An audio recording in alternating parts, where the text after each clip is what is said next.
ইসলামের দৃষ্টিতে মহিলাদের যে কোনো পেশায় অংশগ্রহণ করা জায়েজ কিনা? আমাদের মা বোন ও স্ত্রীদের প্রতি কেমন মনোভাব হওয়া প্রয়োজন? একজন স্ত্রী লোক 5 সন্তানের জননী হয়ে স্বামীকে ছেড়ে অন্যত্র গিয়ে 4 বছর পর পালিয়ে এসে আগের স্বামীকে গ্রহণ করতে পারবে কিনা?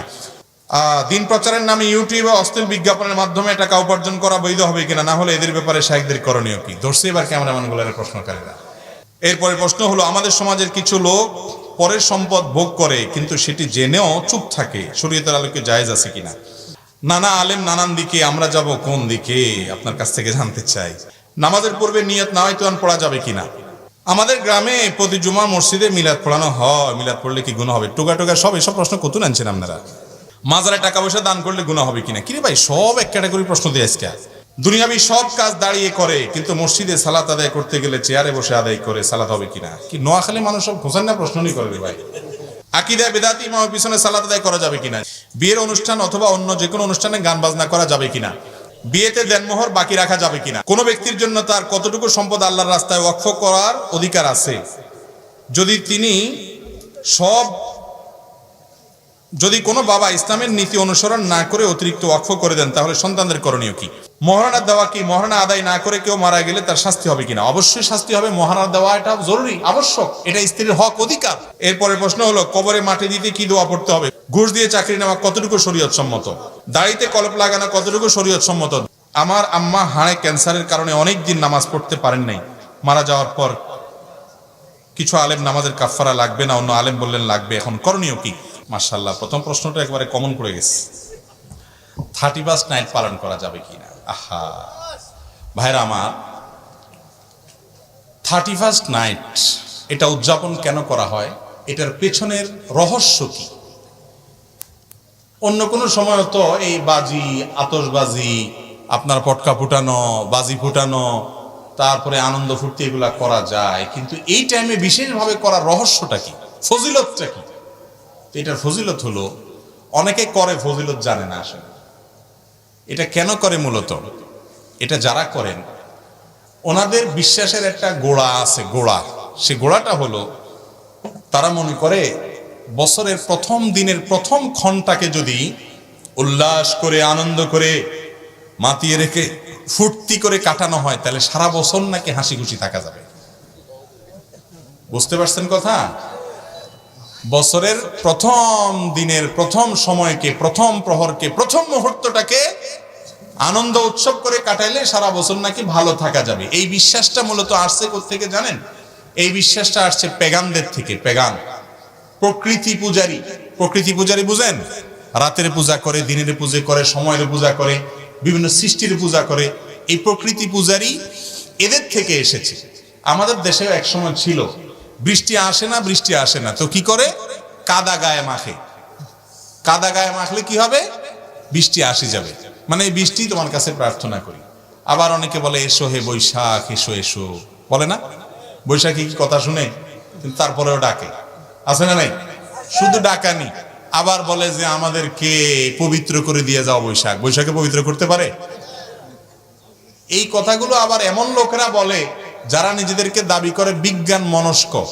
ওনারা ধর্ম টর্ম মানে না, কারণ বিশ্বাস টিশ্বাস ওনারা করতে রাজি না। ওনারা সবকিছু লজিক্যাল এবং আপনার যুক্তি নির্ভর, সেগুলোকে শুধু ওনারা গ্রহণ করেন। যুক্তিতে না ধরলে ওনারা গ্রহণ করেন না। বছরের প্রথম প্রহর ভালো হলে সারা বছর ভালো যাবে, এটা কোন যুক্তিতে আছে, কোন বিজ্ঞানে আছে বলেন? এই বিজ্ঞান মনস্যা যখন এরকম অবৈজ্ঞানিক কাজ করে, তখন তাদের জন্য আমাদের মায়া হয়, করুণা হয়। আমরা তাদেরকে দোয়া করি, দাওয়াত দিয়ে আহ্বান করি ইসলামের সুশীতল ছায়া আসার জন্য। আল্লাহ আমাদের ভাইদেরকে আসার তৌফিক দান করুন। এক সময় আমাদের দেশে মানুষের মধ্যে এই ধারণা ছিল, এখনো আছে অনেক গ্রামাঞ্চলে, যে দোকানদার প্রথম কাস্টমার যদি বাকি চায় তো বলে যে আজকে যাত্রা শেষ। আসেনি এগুলো এখনো? প্রথম কাস্টমার এসে যদি বাকি চায়, তাহলে আজকের দিনটা এইভাবেই যাবে মনে হয়। ওই যে প্রথম খারাপ হয়েছে জন্য সারাদিন খারাপ যাবে।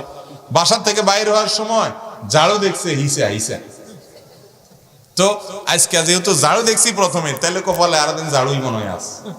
এসব ফালতু বিশ্বাস আমাদের সমাজে এখনো অনেকের মধ্যে আছে। এগুলোর বিরুদ্ধে আলেমরা সংগ্রাম করে যাচ্ছেন, এই সমস্ত কুসংস্কারের বিরুদ্ধে। আমাদের বিজ্ঞান মনস্করা আবার এরকম একটা আমদানি করে লয়ে আইছে, কয় বছরের প্রথম প্রহরে ফুর্তি করলে সারা বছর ভালো যাবে। এটা অনেকটা ওই রকম হয়ে গেল না? কি বলেন? একই রকম হয়ে গেল না? তো আপনারা যারা এগুলো মাহফিলে আসি ওয়াজ শুনতেছেন, আবার পয়লা বৈশাখ 31 নাইটে ঠুসঠাস করবেন, যারা এখনো নিয়ত করে বসে আছেন, একটু নিজের বিবেককে জিজ্ঞাসা করেন, ভালো এবং মন্দের মালিক কে? আপনি ওই দিন বাজি ফুটাইলে, আতশবাজি ফুটাইলে যদি আপনি ভালো থাকতেন, তাহলে দুনিয়াতে আর কোনো ভালো থাকার জন্য কাজ করা লাগতো না। ওই দিন শুধু পটকা কিনে সবাই মিলে ফুটাইলে কাম হয়ে যেত। আসলে কি তাই? এগুলা যারা করে এদের বেশিরভাগই দেখেন আরো বেশি অশান্তিতে থাকে, মানসিক যন্ত্রণা কষ্টে থাকে। ঠিক না বেঠিক? শান্তি দেওয়ার মালিক কে? আল্লাহ রাব্বুল আলামিন। মনে রাখবেন, ইরানের অগ্নি পূজকরা তারা বছরের প্রথম দিনটাকে উৎসব হিসাবে, ধর্মীয় উৎসব হিসাবে উদযাপন করতে। আপনি বলবেন আমি তো এটা ধর্ম হিসাবে করি না। ভাই, এটা ধর্মের জিনিস। 31 নাইট উদযাপন করার এই সংস্কৃতি ধর্ম থেকে এসেছে। সেটা অগ্নি পূজকরা, প্যাগানরা, তাদের থেকে এসেছে। ইতিহাস খোলেন, পড়েন, গুগলে সার্চ দিলেও পেয়ে যাবেন। অগ্নি পূজকরা বছরের প্রথম দিনটাকে নাম দিয়েছে নাইরোজ। ফার্সিতে নাইরোজ মানে বুঝেন? নাই মানে নতুন, রোজ মানে কি? রোজ মানে দিন, নাইরোজ মানে নতুন দিন। বছরের প্রথম দিনটাকে তারা বাৎসরিক উৎসব হিসাবে উদযাপন করত। তাদের পরে এটা খ্রিস্টানদের মধ্যে আসছে। আজ আমরা দিশেহারা মুসলমানরা তাদের দলে চলে গেছি। আপনার আমার প্রিয় নবী সাল্লাল্লাহু আলাইহি সাল্লাম সেই 1450 বছর আগে সাবধান করে গেছেন, লা তাত্তাবিউন্না সুনানা মান কানা ক্বাবলাকুম শিবরান বিশিবরিন ওয়া যিরাআন বিযিরা। তোমরা তোমাদের পূর্বসূরীদের অনুসরণ করবে, অন্ধ অনুসরণ। তারা যদি 1 বিঘত আগায় জাহান্নামের দিকে, তোমরা সেদিকে 1 বিঘত আগাবা। 1 হাত গেলে 1 হাত যাবা, যদ্দূর যাবে অদ্দূর যাবা। তারা গর্তে ঢুকলে তোমরাও গর্তে ঢুকে যাবা। এরকম অন্ধের মতো কাজ করবা। কেন করছো? নিজের বিবেককে জিজ্ঞেস করে কোনো উত্তর পাবা না, তারপরেও করছো কারণ তারা সবাই করে। জিজ্ঞাসা করা হয়েছে, রাসূলুল্লাহ, কারা যাদের অনুসরণে মুসলমানরা এরকম অন্ধের মতো করবে? নবীজি বলেছেন, কারা আর হবে? ইহুদি খ্রিস্টান কিনা জিজ্ঞাসা করা হয়েছে, তিনি বলেছেন হ্যাঁ, তাদের কথাই বলছি, এছাড়া আর কারা হবে? আজকে পশ্চিমারা, ইহুদি খ্রিস্টানরা কোনো কালচার, কোনো সংস্কৃতি দেখাইলেই যুব সমাজ আজ আমরা হুমড়ি খেয়ে পড়ছি, লাফিয়ে পড়ছি। কেন করছি সেটা জানি না। যেই দেশে শীতের সময়ে, কনকনে শীতে উত্তরবঙ্গে মানুষ মারা যায়, যেই দেশে ফুটপাতে এখনো না খেয়ে শিশু মায়ের কোলে চোখের পানি ফেলে, সেই দেশে লক্ষ নয় crore crore billion billion dollar খরচ করা হয়, বিলিয়ন বিলিয়ন টাকা খরচ করা হয় শুধুমাত্র এই 31 নাইট উদযাপনের নামে। এটা কোন সভ্য সমাজের সংস্কৃতি হতে পারে? কিন্তু এটার বিরুদ্ধে কথা বলার মানুষ নাই। মাদকের বিরুদ্ধে কথা বলে, মাদক নির্মূল করতে চায়, মাদক নিয়ন্ত্রণ করতে চায়। আর মাদকের সবচেয়ে ছড়াছড়ি এবং সয়লাভ হয় যখন, তখন এই 31 নাইট। যুব সমাজকে ভালো থাকতে বলেন, যুব সমাজকে সুপথে আসতে বলেন, তাদেরকে বিপদগামিতা থেকে রক্ষা করার কথা বলেন, ইফটিজিং কমাইতে বলেন, ধর্ষণ কমাইতে বলেন, অসামাজিক কর্মকাণ্ড কমাইতে বলেন, অপরাধ প্রবণতা কমাইতে বলেন। আর 31 নাইটের মতো বিজাতীয় কালচার আমদানি করে যুব সমাজকে নষ্টের দিকে ঠেলে দিচ্ছেন। এভাবে কোনোদিন সমাজ সুন্দর পথে আসতে, আমরা যারা এগুলোকে উইশ করছি, আবারও শুনে রাখেন, এগুলো প্যাগান প্রকৃতি পূজারী অগ্নি পূজকদের কাজ। মুসলমান কখনো বিধর্মীদের কালচার ধার করে আসার প্রয়োজন নাই। আপনি মিসকিন নন, আপনি সমৃদ্ধ, আপনি সচ্ছল। যে কালচার আপনাকে মুহাম্মদুর রাসূলুল্লাহ দিয়ে গেছেন, বছরে 2টা উৎসব দিয়ে গেছেন, সেই উৎসবের শিক্ষাটা একটু দেখেন। ঈদুল ফিতরে আপনি আগে গরিবের ঘরে সাদকাতুল ফিতর পৌঁছান, তারপরে ঈদগাহে গিয়ে আনন্দ করেন। আমার রাসূল সাল্লাল্লাহু আলাইহি সাল্লাম শিক্ষা দিয়েছেন, আগে ত্যাগ করেন, তারপরে ভোগ করেন। কোরবানির পশু জবে করেছেন, আরেকটা ঈদ, ঈদুল আযহা, সেখানে কোরবানির পশু গোশত গরিবের বাসায় পৌঁছান, আপনিও খান, ত্যাগ করেন, তারপরে ভোগ করেন। এ হলো ইসলামের শিক্ষা। আর এই সমস্ত 31 নাইটের কালচারের শিক্ষা হলো ভোগ করো, ভোগ, আতশবাজি করো, ফুর্তি করো, বদমাইশি করো, হারামের ভিতরে হাবুডুবু খাও, নেশায় বুধ হয়ে যাও, হোটেলের বিভিন্ন প্যাকেজ আছে সেগুলো বুকিং দাও, পাগল এবং উম্মাদের মতো ভোগ করতে থাকো। ত্যাগের কোন শিক্ষা 31 নাইটে আছে? এই সমস্ত উৎসবে আছে? এমনিতেই যুব সমাজ আজ বিভ্রান্ত, এমনিতেই মোরালিটি নাই, এমনিতেই নীতি নৈতিকতা নাই, এমনি দিশেহারা, অস্থির, তারা কোনো পথ নির্দেশ পাচ্ছে না। আমাদের এই প্রাণের যুবকদেরকে যদি আবারও ভোগবাদী করে তোলা হয়, এমনি ভোগবাদের মধ্যে গোটা সমাজ হাবুডুবু খাচ্ছে, সেখানে ভোগের জন্য যদি আবার দিবস ঠিক করে, আনুষ্ঠানিকতা ঠিক করে যুবকদেরকে যদি জাহান্নামের দিকে ঠেলে দেওয়া হয়, এই সমাজের মানুষের মধ্যে মনুষ্যত্ব থাকবে না, সব পশুতে পরিণত হবে। ভাইরা আমার, আজ আজ যুবকরা ত্যাগ জানে না। আজ মা বাপ শিখায় না যে গরিবের ঘরে এটা নিয়ে যাও। এদেশের মানুষের সংস্কৃতি ছিল, কালচার ছিল, ইসলামের শিক্ষা ছিল। নবী সাল্লাল্লাহু আলাইহি সাল্লাম বলেছেন, তোমার বাসায় গোশত রান্না হলে ঝোলটা বাড়ায় দাও। সেই 1450 বছর আগের বাস্তবতা এটা বলেছেন। কেন? যে তোমার প্রতিবেশীর নাকে ঘ্রাণ গেলে তার সন্তানরা কষ্ট পাবে, একটু ঝোল হইলেও দিও তাকে। এ হলো ইসলামের শিক্ষা। আমরা ছোটবেলায় দেখেছি মা চাচিরা একটু ভালো কিছু রান্না করলে প্লেটে প্লেটে করে, বাটিতে বাটিতে করে আশেপাশের বাড়িতে কম বেশ পাঠাইতো। দেখেন না আপনারা এগুলা? এখন কি এগুলা আছে? নাই। কারণ এখন যে কালচার আমাদেরকে দেয়া হচ্ছে, এই কালচার শুধু ভোগের শিক্ষা দেয়। এখানে ভোগও আসলে না, এখানে ভেতরে আরো দুইটা জিনিস আছে। আপনাদেরকে 31st নাইট উদযাপনের জন্য উদ্বুদ্ধ করে মিডিয়াগুলো, এবং সাম্রাজ্যবাদী বাণিজ্যিক সাম্রাজ্যবাদ, এরা আপনাদেরকে বলে হ্যাঁ 14 ফেব্রুয়ারি আসছে, এই দিনে ভালোবাসতে হবে। আসলে ভালোবাসাটা কিচ্ছু না। আপনার মধ্যে আবেগ সৃষ্টি করে, আপনার মধ্যে এই সমস্ত উন্মাদনা সৃষ্টি করে, আপনাকে খরচ করায়া এই সমস্ত সাম্রাজ্যবাদ, বাণিজ্যিক সাম্রাজ্যবাদের ধ্বজাধারীরা আপনাদের সমস্ত সম্পদগুলোকে সারা বিশ্ব থেকে লুণ্ঠন করে নিয়ে আসছে। কোটি কোটি বিলিয়ন বিলিয়ন ডলারের বিজনেস তাদের। আপনার কি লাভ? পকেটে পয়সা খরচ। আর কি লাভ? ইমানি চেতনাকে ভোঁতা করে আপনাকে ধ্বংস করে দেওয়া হচ্ছে। এগুলা কোন মুসলমানের কালচার হতে পারে? এগুলোর বিরুদ্ধে আমরা সংগ্রাম করব তো ইনশাআল্লাহ। এই দেশে মুসলমানদের নিজস্ব সংস্কৃতি আছে না নাই? বছরে 2টা উৎসব আল্লাহ রাসূল আমাদেরকে দিবেন না, দেন নাই? আরেকটা আবার ওই পশ্চিমাদের থেকে আনার দরকার আছে, যাদের জীবন শেষ, যাদের শান্তি শেষ, যাদের পরিবার ব্যবস্থাপনা ভেঙে পড়েছে, যারা অশান্তির দাবানলে পড়ে ছাই হচ্ছে, যারা আত্মহত্যার একের পর এক মেশিন আবিষ্কার করে চলেছে, যারা আত্মাহুতি দেওয়ার জন্য প্রতিযোগিতায় লিপ্ত হচ্ছে, প্রতি বছর আত্মহত্যার সংখ্যা বেড়ে চলেছে, মানসিক অশান্তির জোয়ারে হাবুডুবু খাচ্ছে। মুসলমানরা তাদের কাছ থেকে কালচার ধার করে আনার কোনো প্রয়োজন নাই। যারা এদেশে সেগুলোকে নিয়ে আসে, তারা এদেশের বন্ধু নয়, তারা এদেশের শত্রু, তারা যুব সমাজের শত্রু, তারা এদেশের কৃষ্টি কালচারের শত্রু, তারা এদেশকে ধ্বংস করতে চায়। এই 31st নাইট উপলক্ষে শত শত হাজার হাজার নর্তকী বিদেশ থেকে আমদানি করে লক্ষ টাকার টিকিট বিক্রি হয় 5 স্টার হোটেলগুলোতে, বুকিং হয়ে যায় অনেক আগে থেকে। এই দেশে এরকম বেলেল্লাপনা, এরকম অশ্লীলতা ছড়িয়ে পড়তে পারে না। নতুন বছর এসেছে, একটা বছর চলে গেছে, জীবন থেকে একটা বছর খসে পড়ে গেছে, কবরের দিকে আমি এক কদম আগায় চলে গেছি। আমি হিসাব মেলাবো যে আমি কি করেছি আর কি করি নাই, ভুল হয়েছে গত বছরে কি কি, সেগুলোর জন্য ইস্তেগফার করে নতুন করে সংকল্প করব, আল্লাহর কাছে মাপ চাইবো। এটা হলো ইমানের শিক্ষা, ঠিক না ঠিক? আরে সব নতুনে খুশি হওয়া এটা পাগলের কাজ হতে পারে, কোনো সুস্থ মস্তিষ্কের মানুষের কাজ হতে পারে না। একজন মানুষের ফাঁসির কাষ্ঠের ঝুলার জন্য ঘোষণা হয়ে গেছে, মৃত্যুদণ্ড ঘোষণা হয়ে গেছে। প্রতিদিন নতুন প্রভাত আসলে, আর 3 দিন, আর 10 দিন বাকি আছে, আর 9 দিন বাকি আছে, প্রতিদিন নতুন সকাল আসলে সে খুশিতে উদ্বেলিত হয়ে যায়, তাই না? আরে ভাই, এক এক দিন নতুন সকাল আসা মানে হলো তার আতঙ্ক বাড়া, কারণ তার মৃত্যুর দিকে, তার ফাঁসির কাষ্ঠের দিকে সে এগিয়ে যাচ্ছে। নতুন, সব নতুনকে এনজয় করতে হয় না। কিছু নতুন আছে ভয়ঙ্কর, কিছু নতুন আছে যেই নতুন দেখে নিজের চেতনাকে শানিত করতে হয়, নিজের চেতনাকে জাগ্রত করতে হয়, নতুন করে ভাবতে শিখতে হয়। মুসলমানের সন্তান, আপনি এত অবিবেচক হতে পারেন না, এত উন্মাদ হতে পারেন না, এত মাতালের মতো যা পাবেন তা নিয়ে লাফাতে পারেন না। কি করছেন একবার নিজের বিবেককে জিজ্ঞাসা করুন।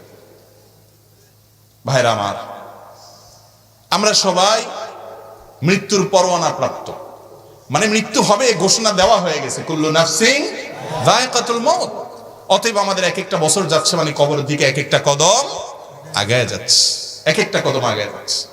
একটা বছর চলে যাচ্ছে মানে হলো আমার জীবন থেকে একটা বছর খসে পড়ে গেল, একটা সময় চলে গেল, একটা সুযোগ হাতছাড়া হয়ে গেল নড়ে চড়ে বসার কথা আমলের জন্য। আল্লাহ তাআলা আমাদেরকে সেরকম বিবেচনা বোধ সম্পন্ন মুসলমান হওয়ার তৌফিক দান করুন, আমিন। এই 31st নাইট, এই সংস্কৃতি কোন মুসলমান, কোন বিবেকবান, কোন যুক্তিপন্থী মানুষের কাজ হতে পারে না। এই উপলক্ষে সমস্ত কিছুকে আমরা বর্জন করবো তো ইনশাআল্লাহ, নাকি এই উপলক্ষে টিভিতে কি কি অনুষ্ঠান আছে খুঁজে খুঁজে সেগুলো দেখবেন? হ্যাঁ, কোনো কিছু উইশ করবেন না তো ইনশাআল্লাহ।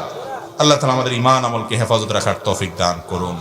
আমরা প্রকৃতি পূজারী, অগ্নি পূজারীদের অনুসারী নই, আমরা মুহাম্মদুর রাসূলুল্লাহ সাল্লাল্লাহু আলাইহি ওয়াসাল্লামের অনুসারী। বাঙালি হিসাবে আমাদের নিজস্ব সংস্কৃতি আছে যথেষ্ট। কিসের 31 নাইট আবার ইংরেজি এটাকে উদযাপন করতে হবে, আনতে হবে? মুসলমানদের মধ্যে আজ এটা মহামারীর মতো ছড়িয়ে পড়েছে। আমরা এগুলোকে এখন আর পাপ মনে করি না, এগুলো অপরাধ। মান তাশাব্বাহা বিকওমিন ফাহুয়া মিনহুম, আবু দাউদের হাদিস। নবী সাল্লাল্লাহু আলাইহি ওয়াসাল্লাম বলেছেন, কোন বিজাতির সাদৃশ্য গ্রহণ করলে, তাদের কালচারের অনুকরণ করলে আপনি তাদের দলে চলে যান। অতএব বেঁচে থাকবো তো ইনশাআল্লাহ। আল্লাহ আমাদের সবাইকে বুঝা এবং বেঁচে থাকার তৌফিক দান করুন। এরপরে প্রশ্ন হলো, আমাদের সমাজের কিছু লোক পরের সম্পদ ভোগ করে কিন্তু সেটি জেনেও চুপ থাকে, শরীয়তের আলোকে জায়েজ আছে কিনা? ভাই, অন্যের সম্পদ ভোগ করা যে হারাম এটা তো আমরা সবাই জানি, প্রশ্ন করার দরকার হয় না। কত বেশি ভয়াবহ সেটা প্রশ্ন করতে পারেন। নবী করিম সাল্লাল্লাহু আলাইহি সাল্লাম বলেছেন সাহাবীদেরকে, আতাদরুনা মানিল মুফলিস, তোমরা কি জানো মুফলিস মিয়াকে? মুখলেস না, মুফলিস। তো সাহাবীরা বললেন যে ইয়া রাসূলুল্লাহ, মুফলিস আমাদের মধ্যে আল মুফলিসু ফিনা মাল্লা দিনারাহু ওয়ালা দিরহামা, মাল্লা দিনারা লাহু ওয়ালা দিরহামা। আমাদের মধ্যে মুফলিস বলি আমরা ওই ব্যক্তিকে, অভাবী ভিখারি ওই ব্যক্তিকে বলি যার পয়সা করি নাই। মুফলিস মানে অভাবী ভিখারি। তখন নবী সাল্লাল্লাহু আলাইহি সাল্লাম বলেছেন, না, আমি এই মুফলিসের কথা বলি নাই। তোমাদের মধ্যে আসল ভিখারি, আসল অভাবী হলো সে, যেই লোক অনেক কোরআন তেলাওয়াত, অনেক তাসবিহ তাহলিল, অনেক জিকির আজকার, অনেক ওয়াজ শোনা, ওয়াজ করা, অনেক নামাজ রোজা, অনেক ইবাদত বন্দেগী সে দুনিয়াতে করছে, করে এগুলা নিয়ে আল্লাহর সঙ্গে সাক্ষাৎ করতে গেছে, মোছে তেল দিতে দিতে, যে হ্যাঁ জান্নাতে তো যাবো, চাচ্ছি, এবার এত আমল নিয়ে আসছি। এরপরে সে ওই আমলের পাহাড় নিয়ে হাজির হওয়ার পর দুনিয়াতে কারোর আইল ঠেল ছিল, কারোর জমি মারছিল, মাপে কাউকে ওজন কম দিয়ে দিছিল, দোকানদার ছিল, সরকারি অফিসে চাকরি করছে, ঘুষ খাইয়া ফাইল আটকায় দিছিল, ঘুষের কারণে ফাইল আটকায় দিছিল। এরকম ভাবে কারোর এলাকাতে, কারোর জমিতে গরুটা বাঁধি তার ফসলটা খাওয়াই ফেলছে। যেখান থেকে যেমনে পারছে, যারে যেমনে পারছে, ল্যাং মারি মারি মানুষের সম্পদ অন্যায় ভাবে আত্মসাৎ করেছে এবং আরো বিভিন্ন ভাবে মানুষকে অপমান করেছে, মানুষের হক নষ্ট করছে। এই লোকগুলো সব সেদিন উঠবে কিয়ামত দিন, আয়েশা বলবে, আল্লাহ এই লোক তো মাশাআল্লাহ অনেক আমল টামল নিয়ে হাজী সাহেব, গাজী সাহেব, হুজুর সাহেব সাজিয়ে আসছে, ভালো কথা, আমার একটা পাওনা আছে তার কাছে, আল্লাহ দুনিয়াতে পাই নাই, আজকে তো সব বিচার হবে। তখন আল্লাহর কাছে সেদিন যখন বিচার দায়ের করা হবে, আল্লাহ বলবেন, মামলা তো সত্য, তাহলে এবার আজকে সেই জিনিস তো আর ফেরত দিতে পারবা না, তোমার আমল থেকে এই পরিমাণ তাকে দেয়া হবে, দিয়ে দিবেন তাকে, চলে যাবে সে, আরেকজন আসবে, নেক্সট তাকে দেয়া হবে, এভাবে দিতে দিতে তার সমস্ত কষ্টের করা আমলগুলো সব শেষ। এরপরেও তার পাওনাদার রয়ে গেছে, এবার আল্লাহ তাআলা বলবেন, পাওনাদারদের পাপের বোঝা তাহলে তুমি নাও বিনিময়ে, সেগুলো এবার নিতে নিতে তখন জাহান্নামের দিকে উষ্ঠা মেরে ফেলে দেওয়া হবে তাকে। আমলের পাহাড় নিয়ে যারা আহলাদে আছেন, লম্বা দাড়ি আছে, টুপিও আছে, মসজিদেও যান, তাসবিহ তাহলিল করেন, নামাজ কালাম পড়েন, তো মানুষের হক মারেন। কথা বুঝছেন না বুঝেন নাই? এই লোক জান্নাতি না জাহান্নামী? জাহান্নামী। কথা বলেন, জান্নাতি না জাহান্নামী? নবীজির হাদিস থেকে বোঝা গেলে এই আমলের পাহাড় কুলাবে না যদি বান্দার হক নষ্ট করেন। মুস্তাদে আহমদের একটা হাদিস আমি প্রায় শুনাই। নবী সাল্লাল্লাহু আলাইহি সাল্লাম বলেছেন, কিয়ামতের দিন 3 ধরনের মামলা আল্লাহর কাছে উঠবে বান্দার। কয় ধরনের মামলা ভাই? 3 ধরনের মামলা। এক ধরনের মামলা হলো আল্লাহবাদী মামলা, আরেক ধরনের মামলা হলো বান্দাবাদী মামলা, আরেক ধরনের মামলা হলো সবই আল্লাহবাদী মামলা মূলত, একটা হলো বান্দার হক সংশ্লিষ্ট, একটা হলো আল্লাহর হক সংশ্লিষ্ট সাধারণ ইবাদত বন্দেগীতে, আরেকটা হলো শিরিক সংশ্লিষ্ট। বড় শিরিক করে গেছে, আল্লাহর সঙ্গে পার্টনার সাব্যস্ত করে গেছে, আল্লাহর একত্ববাদ বিশ্বাস করে নাই, আল্লাহরে সিজদা করছে, কবরে মাজারে গিয়েও সিজদা করছে। এইরকম শিরকি কাজ যারা করছে, তাওহীদ বিরোধী কাজ যারা করছে, বড় শিরিক করেছে, এই মামলার কোনো শুনানি হবে না, বিনা শুনানিতে, বিনা বাক্যে সোজা জাহান্নাম অনন্তকালের জন্য। আল্লাহ তাআলা আমাদেরকে হেফাজত করুন, বলেন আমিন। দ্বিতীয় মামলা হলো আল্লাহবাদী মামলা, মানে আল্লাহর ইবাদত বন্দেগীতে ত্রুটি করছেন, বিচ্যুতি করছেন, রোজা রাখছেন ঠিক মতো রাখেন না, নামাজ পড়ছেন ত্রুটি হয়েছে, এইগুলো আল্লাহ তাআলা চাইলে বান্দাকে বলবেন যাও মাফ করে দিলাম, আর চাইলে শাস্তি দিয়া পরে আবার মাফ করবেন এক সময়, ঈমান যদি থাকে। আর 3 নম্বর মামলা হলো বান্দাবাদী মামলা, মানুষের হক নষ্ট করেছে। এই মানুষের মামলা সম্পর্কে আল্লাহ বলবেন, এটা আমার এখানে শুনানি হবে না, শুনানি হবে ওই ব্যক্তির কাছে যার হক মেরেছো। সে যদি বলে আল্লাহ আমি ছেড়ে দিছি তো দিছি, কিন্তু সেদিন এমন একদিন ওই দিন বাপ ছেলেকে ছাড়বে না, স্বামী স্ত্রীকে ছাড়বে না। ইয়াউমা ইয়াফিরুল মারউ মিন আখি, একজনকে দেখে আরেকজন পালাবে, কেউ কাউকে ছাড়বে। তাহলে দুনিয়াতে বাবারে ভাইরে অন্যের হক যদি মেরে থাকেন, কোন ইবাদত গুজারে কুলাবে না, কোন আমলে কুলাবে না। আল্লাহর কসম, কোরআন হাদিস একেবারে স্পষ্ট বলেছে ব্যাপারে কোন লুকোচুরি নেই। মানুষের হক মারলে, মানুষের হক যদি আটকে রাখেন, স্বয়ং আল্লাহ রাব্বুল আলামিন সেটা মাফ করবেন না। এত ডেঞ্জারাস বিষয়। অনেক নফল আমল না করে মানুষের হকটা আদায় করেন। দুইটা হকের কথা সব জায়গায় বলি আমি। আমরা যারা সুযোগের অভাবে সৎ, সরকারি চাকরি পাই না, ঘুষ খাবো কোত্থেকে, নাউজুবিল্লাহ। তারপরে আপনি দোকানদার না, মাপে কম দিবেন কোত্থেকে, সুযোগই নেই, সৎ বা নানা কারণে অপরাধ অনেকগুলো এমনিই করেন নাই, মানুষের হক নষ্ট করেন নাই আলহামদুলিল্লাহ, বা এমনি আপনি ভালো মানুষ করেন নাই। এক দুইটা অপকর্ম আমরা বাংলাদেশের বেশিরভাগ মানুষ করি, হুজুর গায়রে হুজুর নেই, খুব কম সংখ্যক মানুষ হয়তো এখান থেকে মুক্ত আছেন। তার একটা হলো বাপ মায়ের সম্পদে বোনের অধিকার দিয়ে দিয়েছেন তো সবাই হিসাব করে। ঠিক করতে তো পয়সা লাগে না, এখন আর ঠিক হয় না, কেউ সব চুপ হয়ে গেছে। বাপ মারা গেছেন, বাপের সম্পদে ছেলে হিসাবে আপনার যেরকম হক আছে আপনার বোনের আছে না নাই, দিয়া দিছেন হিসাব করে। কোরআন যতটুকু দিতে বলছে ততটুকু। এরকম বাপের পুত মায়ের পুত থাকলে হাত দাঁড়ান দেখি দুই চারজন। দাঁড়ান দরকার নাই, খুব কম দাঁড়াবেন, আমি বুঝি, শরম দিতে চাই নাই, আমি বোঝার জন্য বললাম। যারা দেন নাই, আত্মীয়র হক নষ্ট করা, রক্ত সম্পর্কীয় আত্মীয় বোনের হক নষ্ট করা, বাইরের লোকের হক নষ্ট করার চেয়ে অনেক বেশি ভয়াবহ। কিন্তু আমরা দেই না, বোনদের হক দেই না। কেন? আবার মাসালা বানাইছি নিজেরা, কয় বাপের বাড়ির হক নিলে হয় না। নোয়াখালীরা কয় কি হয় না, মানে সয় না আর কি, শুদ্ধ বাংলায়। তো এই নোয়াখালীর এই এলাকাতে কয় বাপের বাড়ির হক নিলে কি কয়, হয় না। আমরা তো বেনি মানুষ, আমরা জানেন তো, সয় না বলে। কি বাটপারি মাসালা চিন্তা করেন। একই বাপের সম্পদ, আপনি ছেলে আপনারে সইবে, উনি বোন উনি নিলে ওনারা সইবে না। বাহ, মানে কিভাবে সম্পদ মারতে হয়, মাসালা কেমনে বানাইতে হয়, ইবলিস বানাইছে এই মাসালা। ভাইরে, বোনদের হক দিবেন তো ইনশাআল্লাহ। যুবকরা প্রতিজ্ঞা করেন, রিজিকের মালিক আল্লাহ, এটা দিয়ে দিলে যে আপনার কমে যাবে তা না, আল্লাহ আপনাকে আরো বাড়াই দিবে ইনশাআল্লাহ। ঠিক না বে ঠিক? এখন মুশকিল হলো বোনরাও নিতে চায় না আজকাল। নিবে কেমনে? বেচারীরা ভয়ে শরমে নিতে চায় না। যদি নিয়ে নেই হক এখান থেকে, ভাই যদি বলে যে তোমার হক তো নিয়ে নিছে, এখন আবার কেন আসছে, বাপের বিটাতে একটু যাইতে মনে চায় না? ছোটবেলা থেকে যেখানে বড় হয়েছি, কি বলেন, আপনার বাবার সম্পদে আপনার বোনের যে হক আছে সেটা যদি জমি জমা বুঝে দেন, তাহলে সে বোন আপনার বাড়িতে আসার অধিকার আছে না নাই? ভাই বোনের সম্পর্কে কি 2 দিনের না চিরদিনের?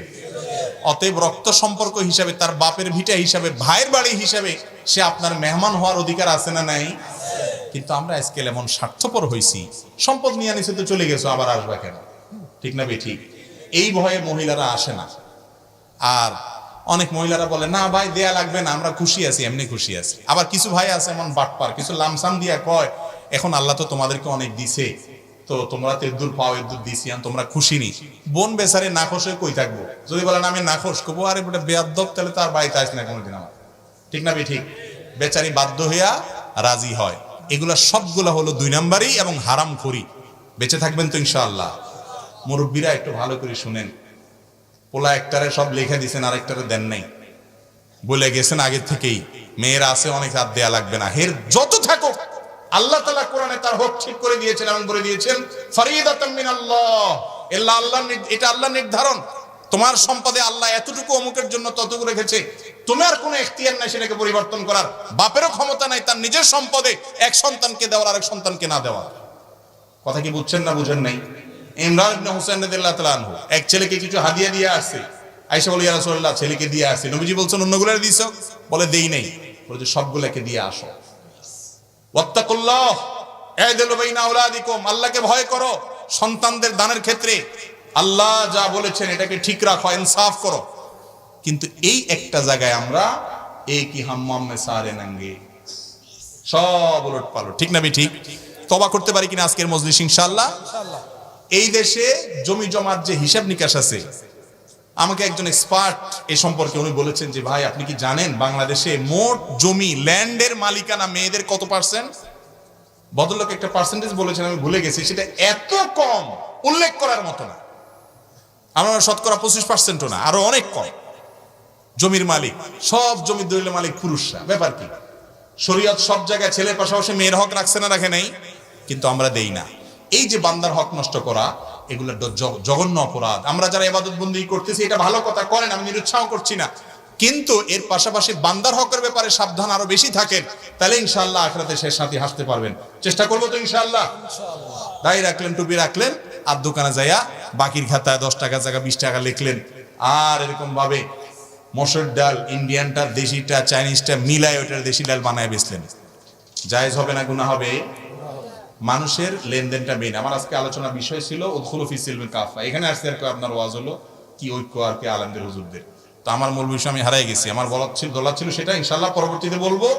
পরিপূর্ণ ইসলামে দাখিল হতে হলে 5টা কাজ করতে হবে ইনশাআল্লাহ। বরপড়ার মাহফিলে বা অন্য কোথাও ইনশাআল্লাহ সে বিষয়ে কথা বলবো। আমার একটা প্ল্যান আছে, এই 5টা কোর্স কমপ্লিট করলে পরিপূর্ণ ইসলামে দাখিল হওয়া যাবে। আল্লাহ তাআলা আমাদের সবাইকে তৌফিক দান করুন। নানা আলেম নানান দিকে, আমরা যাব কোন দিকে? আপনার কাছ থেকে জানতে চাই। এত সুন্দর মানে একেবারে শ্লোক বানায় দিয়ে দিছেন ভাই। এটার ওয়াজ তো আমরা এতক্ষণ করে ফেলেছি আগেই আলহামদুলিল্লাহ।